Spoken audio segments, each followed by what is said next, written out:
Husani. I'm so glad that you joined me today for this conversation. A lot of what I'll ask you today might seem like it's going back a little bit because I want to know kind of how you got to where you got to and how you're so successful at this time. What do you do? What's your job? What do? I do a little bit of everything. I suppose formally, my title is EVP, Director of Technology and Innovation, which as soon as that title happened, the ongoing joke was that we need to figure out where the line breaks are because it's never going to fit across a full line. It's a lot of things, and I think the length of the title probably explains a lot about what I do. I call myself a professional nerd, right? So I make things for the internet, and I figure out how best to make those things happen. You don't just figure it out. You make stuff, right? You're a maker. Also. Yeah, I've always been hands-on. Right. And so you make things and you oversee people who make things? Yes, that's right. And I think it's difficult to oversee people who make things without still knowing how to make things. Certainly when the details of those things, like many things for the internet, are so important, and how the underlying tech works sometimes bleeds up into how something is tangible. It's important for the person in charge to be able to get in there and do it him or herself. Yeah. Absolutely. So now you have an experience that I think is so valuable for people who are in the industry but also not. And the reason is because you've worked in agencies, you've worked on client sides, you've worked in startups. So give us a taste of kind of what you've been doing.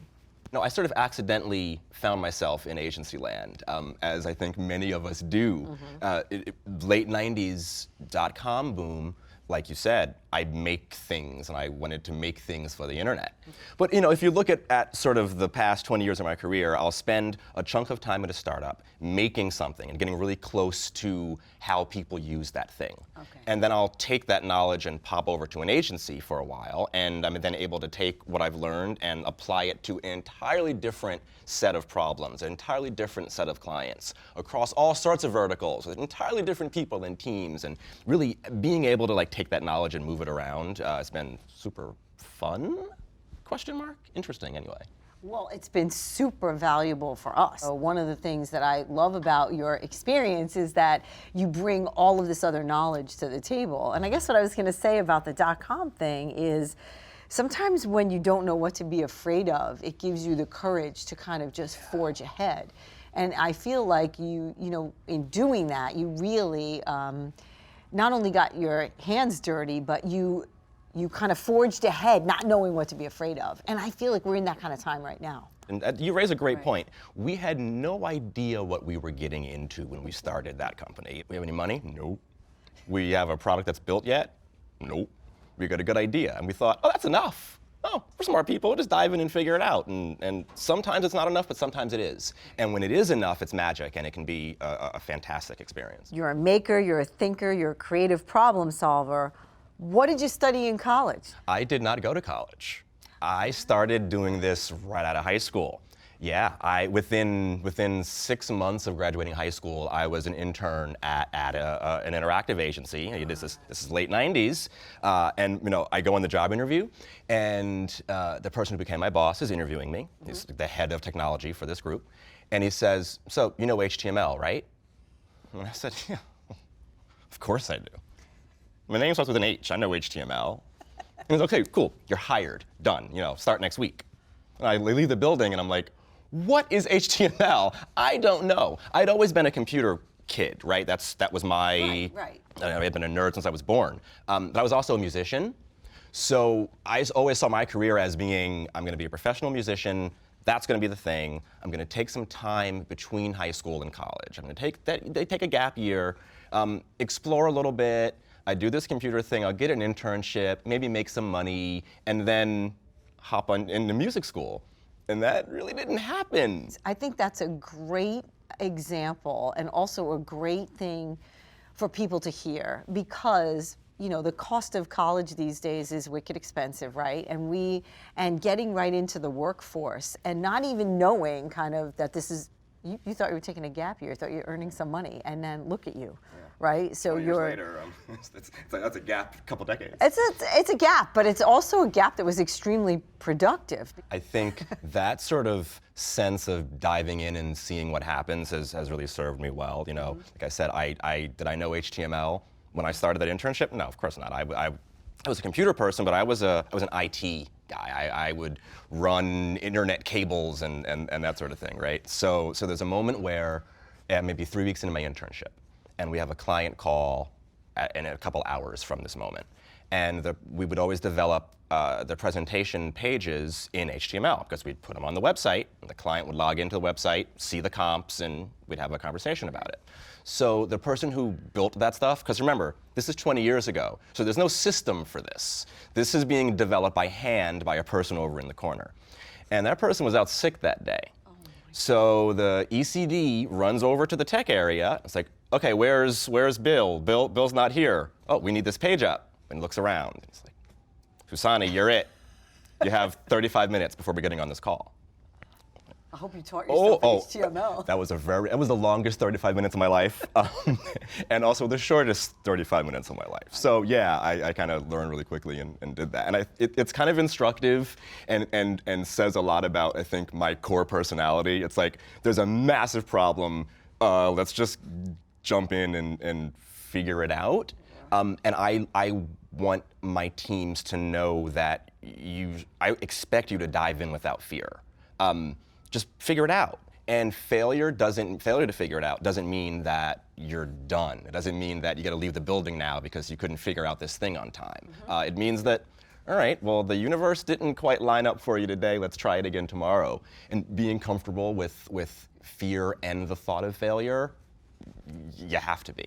Makers can make a lot of different things. You don't make things for yourself. You think about who's going to be using them when you make them. And that's when I look at some of the things you've made, I see a real understanding of the mindset of the people and the user experience. So how do you work with strategy, or how do you get that knowledge, or do you just have it? Is it yours? For one, it's a team effort. It's absolutely a team effort. And there are user experience geniuses in this very building who focus on how does something work in the world. There are strategists who are brilliant and are in this very building who do the same. But I come from a philosophical school of invisible technology. So it's not about the technology, it's about what's done with it. And why you're making it. The how is important. I mean, you have to know the how to build the thing, but the analogy I always use, explain how your microwave works. Right? Open the door. You push the button. You push the button. You don't think, okay, well, there are energy waves coursing through the box and it bounces along the surface and it heats up the water molecules. You don't know because you don't care. It doesn't matter. But the user experience, from the user perspective, is open door, put in food, press button, wait, ding, open door, take out food, it's hot. I kind of move on, right? That's how technology should be. It's just a tool to have a person communicate an emotion or take an action or feel something, and how we get that person to do those things, the how that's what the nerds are for. We have though to focus on like the what and the why, and keep that top of mind. You have a team of people. What do you look for, or what, are there special traits, or are there personality things? What are the kinds of things that you say, that's the one that needs to be on my team? My favorite interview technique scares people, and it really shouldn't. I love this so much. Lots of developers are used to doing whiteboard exams in an interview. So here's a technical problem, there's the whiteboard, here's a marker, write code on the wall. So you're not typing, your muscle memory goes away, you're not able to Google things, it's fourth grade math, and your teacher calls you up and says, all right, get the radius of that circle, go. I don't know, but people are used to it. Okay. What I like doing is doing that, but giving them a problem in a language I know that they don't know. So if they're a back-end programmer, I give them some front-end code challenges. If they're a Java person, I give them some PHP or vice versa. Because it's not about knowing it off the cuff, it's about how you solve the problem. So at the end of the day, we're problem solvers. And we have tools in our arsenal, and we need to know which ones to pick. But sometimes you can take a wrench and use it as a hammer. Right. You have to be comfortable with the knowledge of how to use a tool, not necessarily that specific tool. How do you get from doing a startup to then getting yourself known either in the industry or at an agency? I remember when we were hiring you, I was like, wait, what does he do? Ironically, you had worked with my sister who said, you want to hire that guy. He's amazing. How did you get in once you did these things that feel like they're in smaller universes? Yeah, it's the network. Every single thing that's happened in my career since the very, very early days have entirely been because I have a connection either direct or 2 to 3 levels out. And I've always worked the network to find more information about a thing that I might be interested in doing. Or, hey, can you introduce me to that person because that person knows the other person who I need to know. It's always been that. But you can't just do that. You also then have to be the person who makes the work happen. Right? So it's network effects, yes. Hopefully good reputation amongst that network, a strong second in the list of priorities. Well, I'm glad you said that, and thank you for saying that, because I think a lot of people still equate the word networking with schmoozing, but not having the work to say, this is what I can do, doesn't get you very far if you don't. You gotta do it. You gotta do it, and then you gotta talk about it, and you need to go to meetings at your job, and you need to speak in those meetings, and you need to begin to develop a reputation for a person who is good at what they do. And then you go to the parties and you schmooze, but that's 5% of networking, right? There's Twitter, there's Stack Overflow if you're an engineer, there's LinkedIn, there's plenty of, I can sit at my desk and still interact with people, and if you have a solid personal brand, they remember who you are, and it's a really small world. The time to build the network is not 5 minutes before you need the network. It's when you don't need the network. It's seeing a great article and knowing that a person you met 6 months ago at a random thing was really into that, and dropping it in an email. Hey, saw this, thought about you, let's grab coffee soon.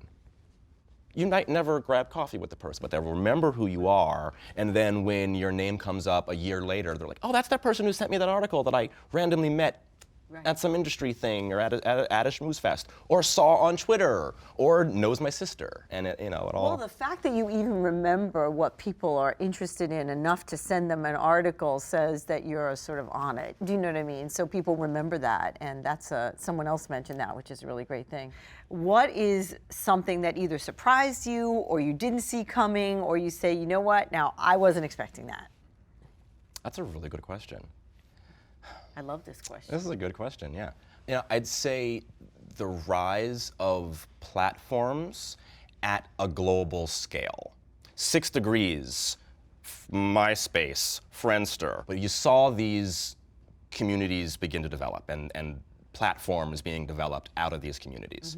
And they were flash in the pans, but they were longer and longer and longer lasting as they grew. I count AOL in that as well. And then Facebook happens. And Facebook as a platform is one thing when it's the size of a MySpace. It's one thing when it's sort of country specific or it's continent specific. But when Facebook, a platform, suddenly has access to billions and billions of people, what happens to messaging at scale globally? Never in the history of our species have we had this specific thing in front of us. We've never had this capability for one person's message or a nation state's message or a brand's message to, using network effects at scale, be global. You do that with TV, but I can't make TV in my basement. We now live in a very interesting time with what has happened as a result of the network effects of massive platforms. We had no idea that elections could change based on the global reach of a single platform.